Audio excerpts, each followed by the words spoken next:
Hola, ¿cómo están? Bienvenidas y bienvenidos a otro capítulo del ciclo de entrevistas Mujeres chilenas en la música, el arte sonoro y las nuevas tecnologías, el cual es organizado por Panóptico Producciones en colaboración con el Centro de Investigación Musical Autónomo CIMA y el Centro Interdisciplinario de Ingeniería PUCB y financiado por el Fondo de la Música 2024. La temática principal de este ciclo de entrevistas es difundir la trayectoria de mujeres chilenas dedicadas al desarrollo de proyectos de investigación y creación sonora en sus más diversas manifestaciones. Hoy tenemos a una gran invitada. Ella es jefa del Archivo de Música de la Biblioteca Nacional de Chile desde el año 2012 hasta la actualidad, directora académica del Diplomado de Archivos Musicales de la Asociación Latinoamericana de Archivos ALA en la Universidad de Guadalajara, México, máster en Documentación Digital de la Universidad Pompeu Fabra de España, licenciada en Ciencias y Artes Musicales de la Pontificia Universidad Católica de Valparaíso, y así un vasto currículum. Así que le damos la más cordial bienvenida a Cecilia Astudillo. Cecilia, ¿cómo estás? Bienvenida. Gracias. ¿Cómo estás? ¿Todo bien? ¿Todo bien? Bien, sí. Súper. Bueno, Sí. Cecilia, para comenzar toda esta entrevista, me gustaría que viéramos o nos enfocara un poco, después obviamente vamos a ver todo lo que es tu trayectoria y tus hitos, pero enfocarnos un poco en tus experiencias tempranas, en la infancia, en la familia, y cómo esas experiencias de alguna forma influenciaron después tu carrera, ¿cierto?, como jefa del archivo, ¿cierto?, y tu relación directa con la música. Con la música, parece que yo nací con la música. Sí, porque mi mamá decidió que yo me iba a llamar Cecilia, como Santa Cecilia. De ahí Entonces, viene. partimos mal, como dicen. Claro, entonces, como desde ahí para adelante, mi mamá tocaba guitarra, tocaba, sin cantar, tocaba. Ya, perfecto. Ella decía que tocaba punteando. Y hacía punteos, decía, pero tocaba tango, mazurca, Antonio Alba. Tocaba entonces. Sí, pero para tocar ese tipo de repertorio. Sí. Así que, y se compungía un poco cuando le decían, pero cante. Entonces ella decía que ella no sabía rasguear. Entonces no podía cantar y tocar. Pero así como empecé, o sea, nací en esa cuna y mi papá me lo amanó hasta el día de hoy. Entonces nos tenía un tocadisco, que sabíamos usarlo, cabros chicos. Entonces los discos que teníamos el hit era la Obertura 1812 por un lado y el Capricho Español por el otro. Era el hit. Porque era más chiquitito, entonces lo podíamos tomar y no importaba. Ya, perfecto. No había peligro. Claro, no había peligro. Y vivíamos en Copiapó. Ya. Y a la niña se le ocurrió que quería estudiar piano y no encontramos. ¿A qué edad eso más o menos? No, 6, 7 años. Pero ya desde pequeña, Sí. el interés por ya empezar a tener un profesor de Pero piano. no encontramos. Mi mamá no encontró, entonces me regaló una guitarra. Y ahí partí. 8 años partí con la guitarra. Bien Sí. chica entonces. Sí, iba a mis clases, Copiapó era chico. Entonces yo me iba caminando con la guitarra, y yo siempre he sido chica. Que era el doble. Que era el doble mío, sí. Y yo la llevaba al colegio. Clases de guitarra, de folclore, todo lo que pudiera encontrar. Así que de ahí partí. Y ahí me imagino también una conexión con el folclore, ¿cierto? Sí, pues, claro. Más que con la música de guitarra clásica, del estudio de la guitarra clásica, me imagino que. Es que hacía las dos. Ya, perfecto. Sí. La verdad es que no, era como que era la música y yo éramos como juntos. En las tardes me iba a las clases de guitarra clásica. Y en las mañanas, en el colegio, estaba en el conjunto de folclore, en el conjunto de guitarra, en el coro, la niñita pintamona, esa que están todas las cosas. Ya, perfecto. Pero que tenga que ver con música. Perfecto. Aprovechando todas las instancias posibles para ahí, ¿cierto?, de sacar un poco de información musical. Sí, así que cuando conocí a la Violeta Parra me encantó en el colegio. Conociste a Violeta. Sí. Ya. Pero conocí una sola grabación, porque en esa época tampoco era como muy muy Sí. dado a hablarse ni de Violeta Parra, ni de esas cosas. Entonces, había una grabación que escuché por casualidad, donde hablaba de Violeta y contaba una historia que había encontrado, como que iba donde una persona y lo golpeaba, decía toc toc, y puedo pasar, y hablaba con la persona, y ella estaba contando una historia. Ese radioteatro, sí. Es más que nada como que contaba cómo investigaba. Ah, perfecto, ya. Y ya dije, no, yo quiero hacer eso. Ah, mira. Ahí, eso Sí, quiero ahí, hacer. ahí.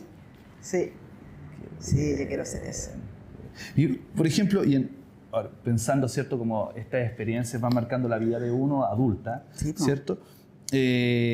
También cómo estas experiencias tienen un poco relación con lo que haces actualmente, y en especial con el archivo de música, como esto de preservar la memoria sonora, de preservar el sonido, esta búsqueda de la música o el sonido como patrimonio. Sí, po, sí.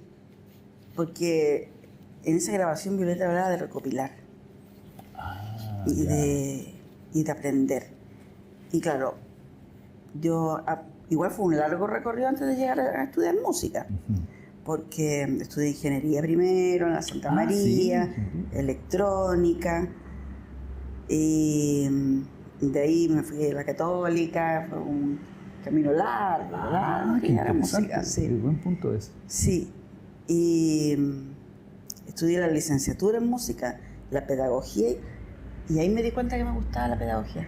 Por casualidad, lo encontré lo más entretenido que había. Oh, qué bien. Sí, No. pero no me había dado cuenta, no conocía. Ah, No le había enseñado nunca nada a nadie. sí, exactamente. Sí. Y entonces, ahí conocí a la Margot Loyola y ahí empecé con esto del patrimonio. Ya. Yo fui alumna de ella cuando ella todavía iba a hacer clases. Todavía estaba, se había jubilado hace poco, pero seguía yendo a hacer clases a la Católica. Entonces me tocó a mí ser alumna directa de ella. Ya, perfecto. Entonces ella fue una figura femenina importante Sí. para tu desarrollo después Sí. investigativo, académico, artístico.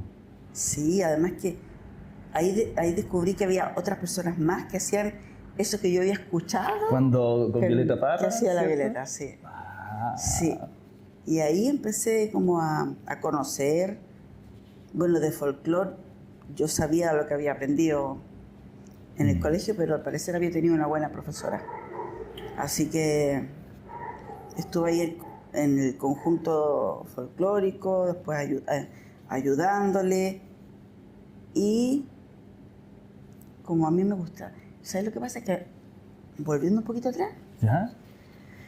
mi papá y mi mamá amaban los libros. Entonces, El nosotros archivo. teníamos las paredes las habían convertido en libreros. Qué bien. ¿Ya? Entonces, era una pared entera, era libreros. Libreros aquí. Si había que separar un ambiente, también era un librero. O sea, el espacio para aprovecharlo se utilizaba un Hasta el librero. techo, claro. Entonces, claro, un día Margot dice que necesita ordenar su biblioteca, sus cosas, porque tiene el desorden y no sabe dónde están las cosas. Y ahí dicen, ella, po, la Cecilia, dice mi esposo, y le dice, yo tengo a la persona indicada para que le ordene las cosas. Qué bien. Y ahí llegué donde los archivos y esas cosas. Pero yo no sabía que eso era un archivo. No tenía idea. Para mí era ordenar. Nada más. Pero estaba ya empecé, innato claro. esa búsqueda, ¿cierto? De Sí. catalogar, ¿cierto? Claro, yo me había inventado el catálogo con mi papá. Teníamos un catálogo de los libros de la casa. En Excel. Qué bien. Ubicación con libros, los muebles tenían números. Ya no era solamente tener los libros puestos y No, más o menos no. ordenados así como al ojo. No. Ya. Entonces la influencia de tu padre también fue ahí Sí. fundamental. Sí, pues. Claro. Qué bien, ¿no? Y, verdad encuentro súper interesante, pero eso es bueno ver el pasado, ¿cierto? Sí. Para entender el presente, ¿o no? Claro. Porque Como que ahí uno dice, con razón, ya sé. por eso uno dice, no, ¿y por qué estoy estudiando esto? Pero siempre hay un hito específico, ¿cierto? En la Sí. infancia, o un familiar que nos empuja, ¿cierto? Que nos a empuja, hacer sí. ciertas, como a seguir nuestra carrera. También me gustaría saber un poco cómo también te vinculaste con el ámbito de la musicología y bueno, ya sabemos ya lo que sucedió, ¿cierto? Con los archivos. Pero ¿en Sí. qué momento ya fue como se volvió algo ya más ligado a la academia, ¿cierto? Más ligado como algo mucho más oficial? Bueno, cuando yo, como te decía, que me costó llegar a estudiar música, y cuando ya llegué a estudiar música yo dije, de aquí no salgo. Pero trabajar con Margot, ya como que me quedé en la parte que era la cultura tradicional. Uh-huh. Y al ordenarle el archivo me di cuenta que no sabía hacerlo realmente. Usé el método que me había inventado y me hizo una pregunta que me fue clave. Me dije, ¿qué es esta cuestión? ¿Es un archivo, una biblioteca o un centro de documentación? Ah, qué bueno, qué bien, qué bien. Y nadie me pudo responder. Entonces, mientras trabajaba en el Fondo Margot Loyola, estudié el magíster. Perfecto. Y ahí antes del magíster tomé unos cursos de archivística, me gané una beca. Ah, qué bien. Una ¿Dónde beca en La Paz. Ya. No, en Santa Cruz primero. Santa Cruz, perfecto, Sí, Bolivia. en Bolivia, sí. De la AESI, de España. Y ahí estudié archivística básica.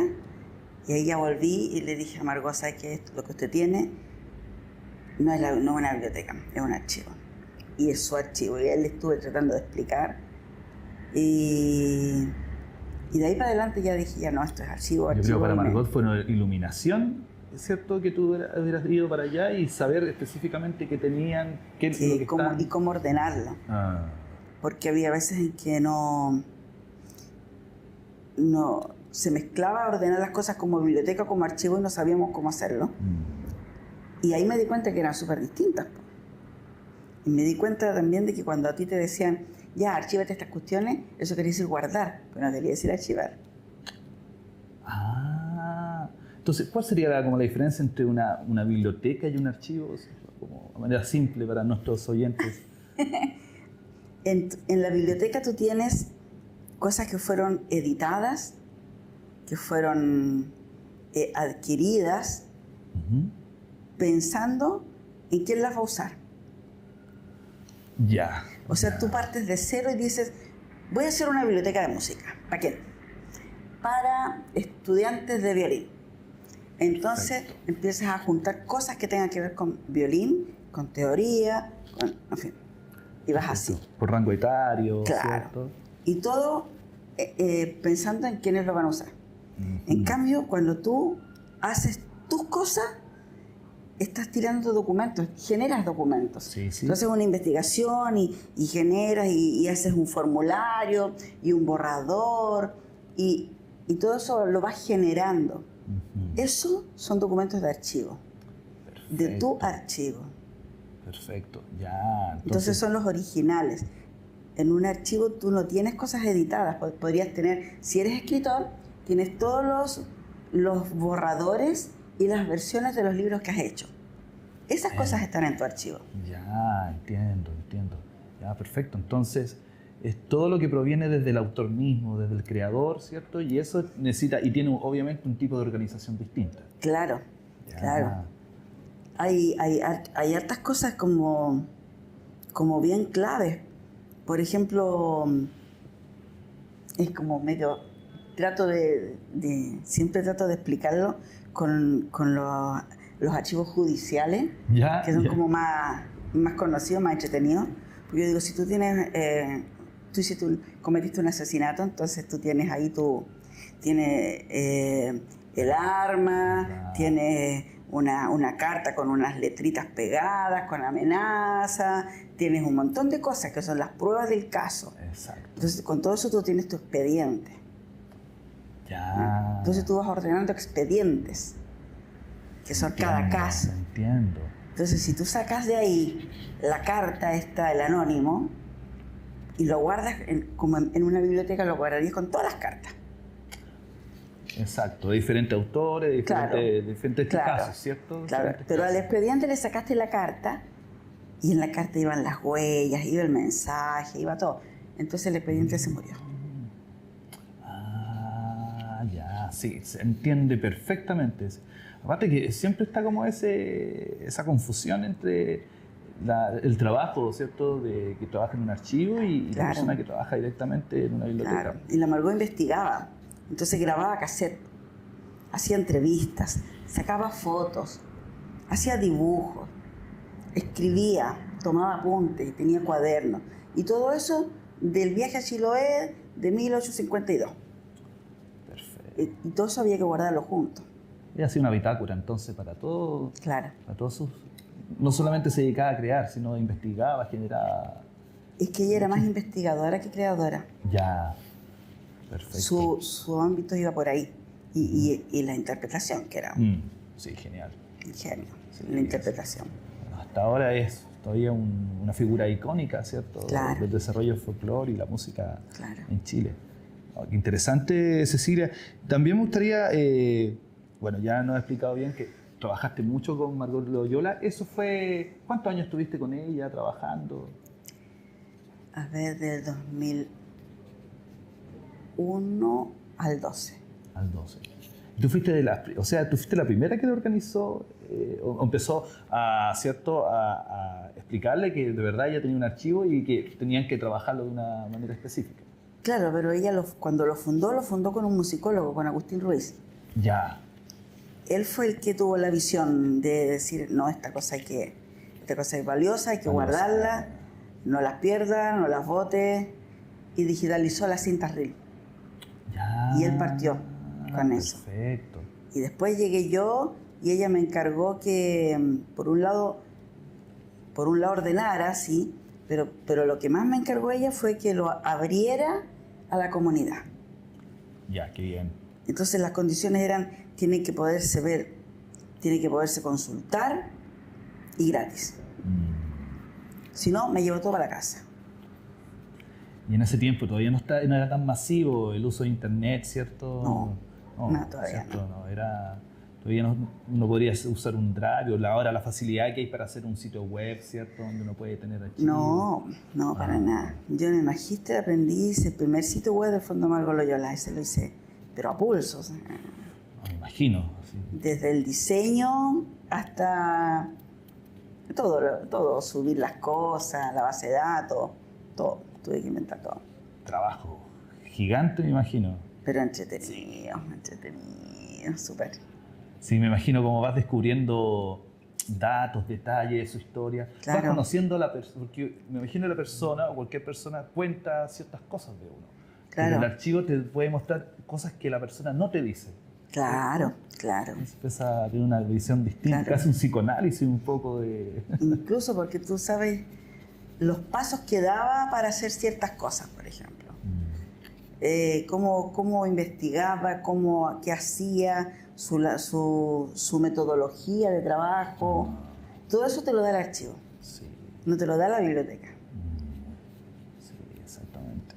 Interesantísimo esto. Van a quedar felices todos. Me gustaría ahora entrar un poco a la actualidad, ¿ya? Y saber un poco sobre tu rol como jefe del archivo, ¿ya? De música de la Biblioteca Nacional. ¿Y cuál ha sido piensas que ha sido la mayor o principal contribución que ha hecho el archivo, ¿cierto? Al ámbito de la música? ¿Y por qué es importante que tengamos un archivo de música, ¿cierto? El archivo, bueno, este año cumple 55 años. ¡Wow! Ya. Y lo funda el año 70 un compositor, Juan Amenábar. No lo funda directamente él, porque se funda en la Biblioteca Nacional, pero él, en representación de la ANC, la Asociación Nacional de Compositores, escribe una carta al director de la Biblioteca Nacional y le explica ahí que necesita un lugar, describe un archivo, dice, necesita un lugar donde se guarden todas las cosas de los compositores, que no se mezclen las cosas de un compositor con otro, que puedan recibir no solo las partituras, sino la documentación, las fotos y todo lo que cada uno generó, y que lo mantengan en un orden tal que se pueda consultar. O sea, es una carta como de 3 hojas, pero todo lo que él va pidiendo es como si hubiera ido a estudiar archivística. Sí, muy específica sí, las solicitudes. Sí. Y se funda, si no me equivoco, Roque Esteban Escarpa era el director de la biblioteca en esa época. Y cuando se funda el archivo, un lugar chiquitito, igual se funda un archivo dentro de una biblioteca, nadie sabía lo que era archivística en esa época, nadie sabía lo que era un archivo. Entonces se empiezan a ordenar las cosas y llegan los compositores a traer su material. Ya. Pero al principio les dicen, no, tráigame las partituras nomás. Sí, Sí, sí, hojas, ¿cierto? Claro, el concepto porque de libro, de lo biblioteca. Todavía el claro. concepto de biblioteca. Y eso siguió mucho tiempo, que se recibía solamente tráigame las partituras. Y los compositores insistían en traer el set como del primer borrador hasta la última versión. Entonces ya. las traían juntas. Pero igual eran partituras. Exacto. Y el 2012 hubo un giro. Hubo un giro porque abrimos el archivo diciendo que la música era un continuo. ¿Eso qué quiere decir? Que no se hace distinción de tipo de música ni de tipo de músico. Qué interesante. Por lo tanto, se abrió a la música popular, la música folclórica, la música del apellido que le pusieran. Y dijimos, si está hecha en Chile, quiere decir que se escuchó en Chile. Si está hecha en el extranjero por chilenos, también es parte nuestra. Entonces se abrió el abanico a todo eso. Y antes eran las partituras de música docta de los compositores chilenos que habían estudiado en la Universidad de Composición. Perfecto. Un perfil muy específico, claro. Bueno, que venía justamente de la herencia de Amenábar, ¿cierto? Claro. Pero él, con esa visión y con la misma definición que él marcó, pudimos hacer todo esto otro. Ampliar justamente ese mismo eje hacia los demás géneros musicales. Sí. Y el archivo actualmente, creció exponencialmente. Creció exponencial. Y ya ahora reconocido internacionalmente de preservar y difundir el patrimonio musical chileno, pero con ese abanico grande que te digo yo. Exacto. No hay una distinción. Entonces, así como es bienvenido, no sé, hace poco, el año pasado o antepasado, los hijos de Amenábar se comunicaron con nosotros y nos dijeron, ¿sabes qué tenemos en la casa? El resto de las cosas. Las cartas, los cuadernos, las fotografías, las cintas reel. Oh, puro tesoro. Que no trajeron la primera vez cuando le habían dicho no, las partituras nomás. Y nosotros le dijimos, no, es que eso es parte del archivo de Juan Amenábar como fundador del Archivo Música. Así que hicimos un evento grande y recibimos todo, ahora sí. ¡Qué bien! Todo. Y hay una obra de Amenábar, Los peces, que es para cinta magnética. ¿Ya? Y claro, la partitura es como yo siempre tiro la talla, es como un electroencefalograma, pero en gigante. Y es para cinta magnética. Perfecto. Pero como se habían recibido las partituras, nunca se recibió la cinta magnética. Y en este segundo evento de donación recibimos la cinta. Es como una de las primeras obras de música electroacústica en Chile, ¿no? Sí, ¿No es cierto? sí, pues era uno de los precursores. Oh, qué bien. Y ahora justamente llegaron las cintas. Sí, las cintas magnéticas de Amenábar. Entonces ahora se puede seguir la obra viendo la partitura y desde el original. Ahora tienes el original, la puedes montar y representar de nuevo, pero con la misma cinta, digitalizada por supuesto. Ah, sí, obviamente. Sí, el uso, ¿cierto?, de la cinta, claro. obviamente. Y en ese sentido, pensando ahora un poco en el quehacer cotidiano del archivo, cómo se trabaja. Yo sé que tienen unas bóvedas donde mantienen a cierta temperatura las partituras, sí, más o menos esos detalles. Oh, es que las tareas del archivo son enormes, son una cantidad enorme. Eso que tú cuentas es donde guardamos las cosas que no se están usando continuamente, constantemente. Los manuscritos, qué sé yo, ahí está el manuscrito de la María Antonia Palacio de 1790, que es una partitura, un cuaderno escrito a mano. Y también están, no sé, todos los manuscritos de, no sé, Leni Alexander, Domingo Santa Cruz. Y por otro lado están los discos de Vitrola. No solamente partitura entonces en esas bóvedas. No. Ya. Y el tesoro más grande de música, yo diría, música, no es música popular, sí, pero como lo más grande que nos llegó fue el 2015, cuando nos llegó de donación el archivo histórico del sello Alerce. Hay mucho, me imagino que era. Porque el sello Alerce, bueno, todavía funciona, el sello Alerce sigue editando, pero nos llegó todo su archivo histórico, que vienen siendo todos los máster sonoros en cintas reel, después en DAT, ADAT, Hi8, convertidos a sonido, en fin, todo lo que es máster sonoro, pero ¿te acuerdas que decía hablar de los expedientes? Sí, exacto. Y bueno, cada cassette tiene su expediente, entonces tiene su máster de audio, pero además tiene el backup, cuando iban a la tele, por ejemplo, y ahí estaba el audio de los instrumentos, entonces ellos los músicos cantaban nomás. Ah, perfecto. O si no, un playback, ¿cierto? Todo eso. Todo. Pero también están los máster de las carátulas. Entonces tú tienes una sesión de fotos con todos los negativos, después la sesión de fotos, la foto que escogiste, rayada aquí, acá, o si no, una acuarela con un dibujo de un charango, y ahí está, y la pintura, y después todo eso reducido, las 4 películas, después el latón por los 2 lados, que está para la imprenta, todo. Qué hermoso. Sí, un pasaje o un viaje por la historia. Sí. ¿Cierto? Ahí mirando y justo en el presente tener todos esos elementos y archivos, ¿cierto? Claro. Bueno, hay muchas personas que no saben qué es el sello Alerce. Ahí sí podría explicar.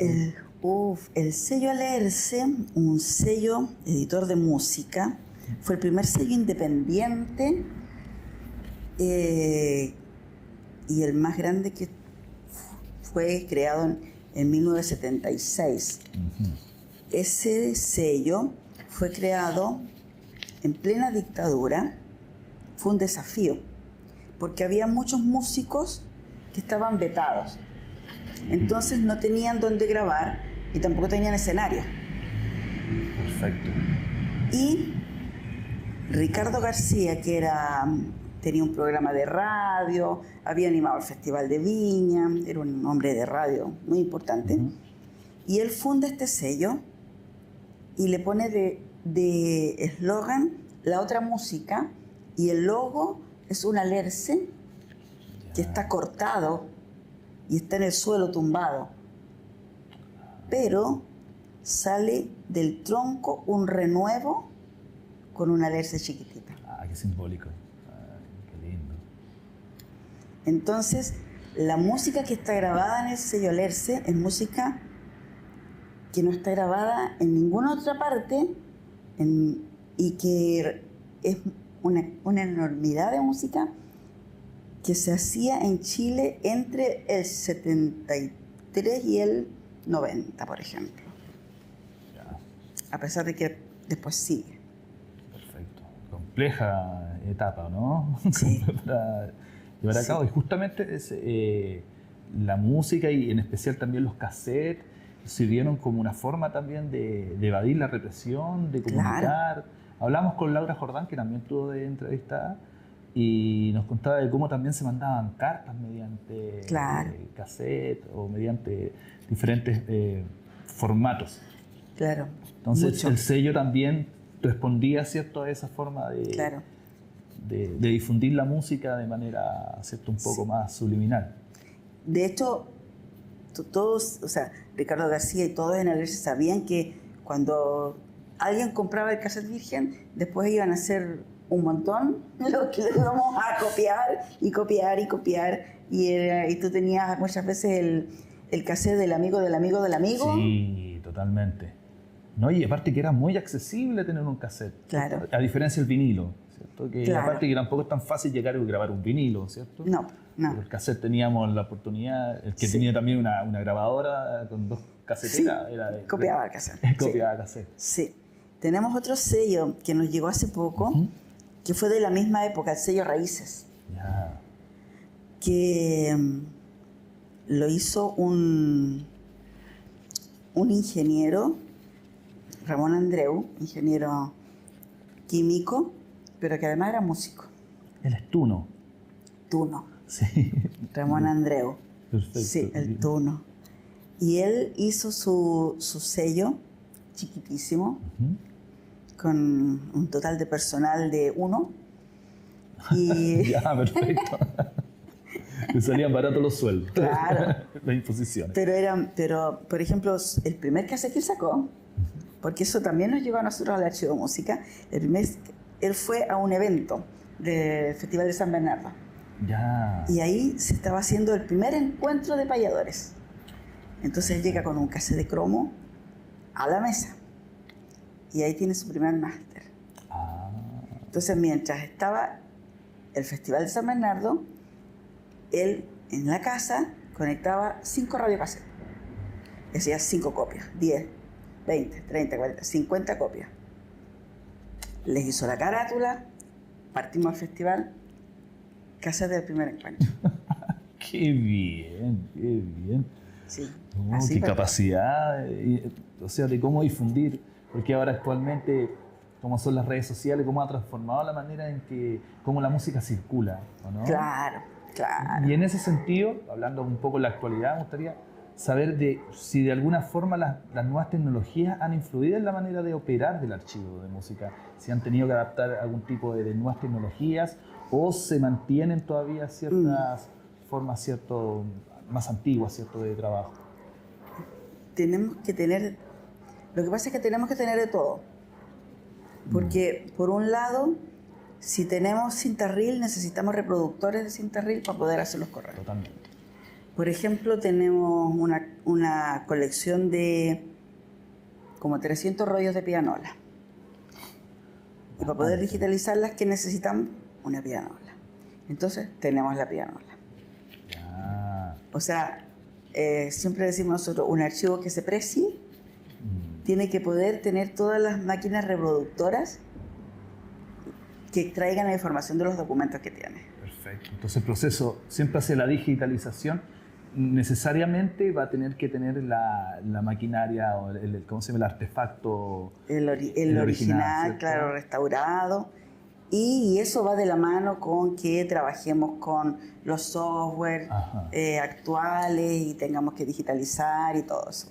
Sí, es interesante que, bueno, leía la otra vez de que de alguna forma, aunque toda la materialidad digital nos permite tener una abundancia de muchos datos, ¿cierto?, en un espacio muy pequeño, es muy frágil, parece. Sí. Que un disco duro dura mucho menos que un papel, ¿cierto? Sí. Que un papiro o que una cinta electromagnética. Claro. De hecho, nosotros tenemos una colección de CDs, desde el primero que salió en Chile. Ya.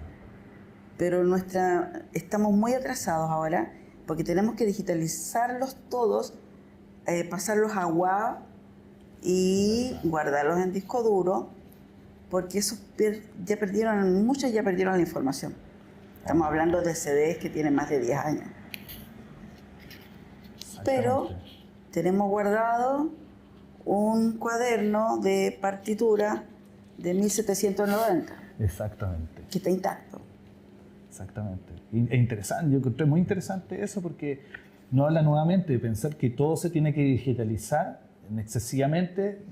Yo creo, a mi modo personal, que hay que mirarlo bien, ¿cierto? Hay que mantener las antiguas tecnologías también. Sí, de todas maneras. Lo que pasa es que la digitalización no es un objetivo en sí. Es una herramienta para difundir sin dañar el original. Ya, interesante. Pero es para eso. Si tú lo tienes como fin, ¿cuál es tu sentido? Entonces no necesitas los originales. Pero por otro lado, si tú tienes tu escritura de tu departamento, tu casa, o tu finca, tu fondo,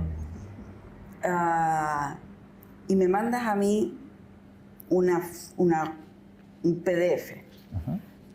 yo me demoro 15 minutos o menos en cambiar y ponerlo a mi nombre.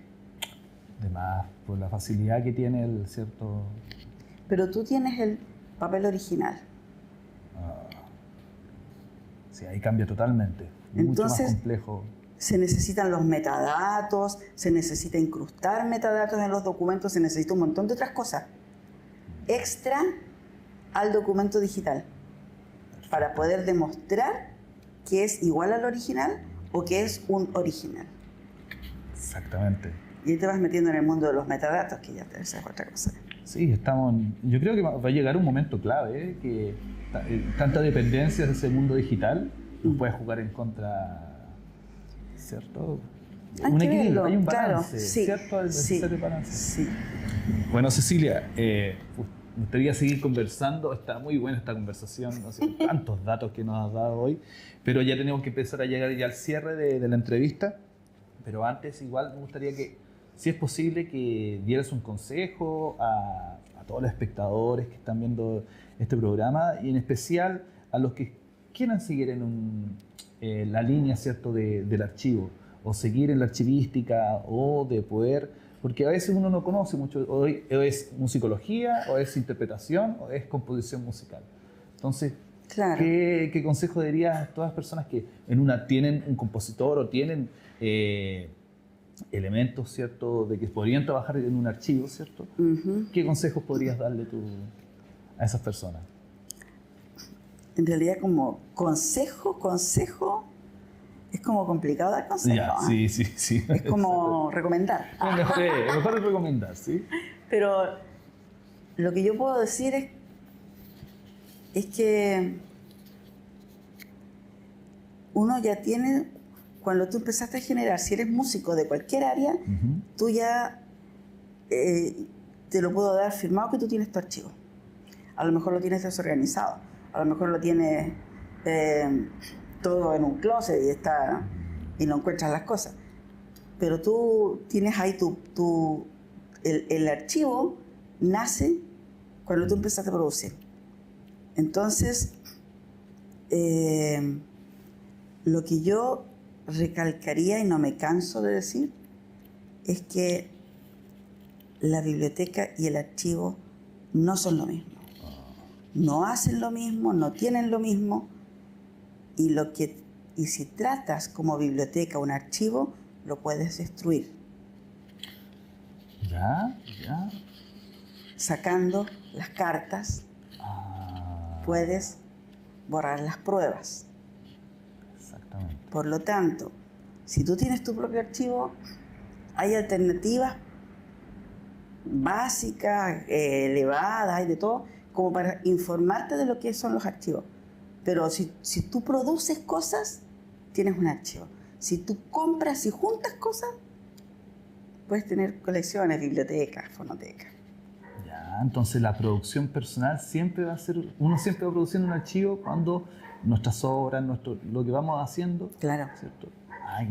Muy interesante. Yo creo que eso a veces abre un poco la mente, que a veces uno no valora un poco lo que está haciendo.